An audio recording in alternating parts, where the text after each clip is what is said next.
नंदी कैसे बने भगवान शिव के वाहन? पुराणों के अनुसार नंदी असल में शिलाद ऋषि के पुत्र थे और शिलाद ऋषि के ब्रह्मचारी। दरअसल हुआ यूं कि ब्रह्मचारी व्रत का पालन करते करते शिलाद ऋषि के मन एक भय बैठ गया। भय था कि बिना संतान उनकी मृत्यु के बाद उनका वंश समाप्त हो जाएगा। इसलिए उन्होंने अपने वंश को आगे बढ़ाने के लिए एक बच्चा गोद लेने का मन बनाया। मन तो ऋषि शिलाद ने बना लिया, लेकिन दुविधा ये थी कि ऋषि ऐसे बालक को गोद लेना चाहते थे जिस पर भगवान शिव की असीम कृपा हो। अब ऐसा बालक ढूंढने से भी मिलना मुश्किल था, तो ऋषि भगवान की घोर तपस्या में लीन हो गए। लंबे समय तक तप करने के बाद भी उन्हें इसका कोई भी फल प्राप्त नहीं हुआ। ऐसे में ऋषि शिलाद ने अपनी तपस्या को और भी कठोर कर दिया।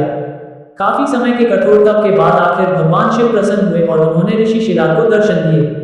भगवान शिव ने शिलाद ऋषि से कहा, मान लो, क्या वर मांगना चाहते हो? ऋषि शिलाद ने अपनी कामना भगवान शिव से जाहिर की। भगवान शिव ने शिलाद को पुत्र का आशीर्वाद दिया और वहां से चले गए। अगले ही दिन जब ऋषि शिलाद पास के खेतों से गुजर रहे थे तो उन्हें वहां एक नवजात बच्चा मिला। बच्चे का मुख बेहद ही मनमोहक और लुभावना था। ऋषि बच्चे को देख बहुत खुश हुए और यह सोचकर इधर उधर देखने लगे कि इतने प्यारे बच्चे को इस हाल में यहाँ छोड़कर कौन चला गया। तभी भगवान शिव की आवाज आई और उन्होंने कहा, शिलाद यही है तुम्हारा पुत्र। अब तो ऋषि शिलाद की प्रसन्नता का कोई ठिकाना ही नहीं था। वह उसे अपने साथ अपने घर ले आए और उसका लालन पालन करने लगे। देखते देखते नंदी बड़ा हो गया। एक दिन ऋषि शिलाद के घर दो सन्यासी आए। ऋषि शिलाद की आज्ञा से नंदी ने दोनों सन्यासियों का खूब आदर सत्कार किया, उन्हें भोजन कराया। ऋषि शिलाद के घर मिले इस सेवा भाव से दोनों सन्यासी अत्यधिक प्रसन्न हुए।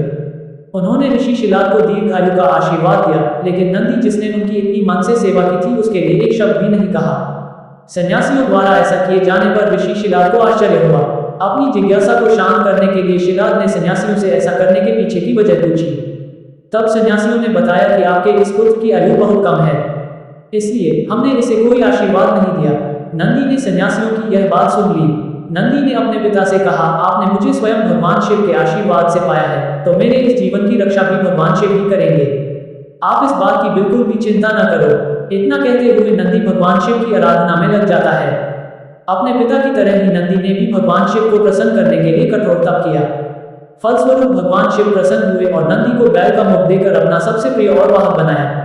इस प्रकार नंदी भगवान शिव के सबसे प्रिय वाहन बने और समाज में उन्हें पूजनीय स्थान भी मिला। यही वजह है कि भगवान शिव की आराधना से पूर्व उनके प्रिय नंदी की पूजा की जाती है।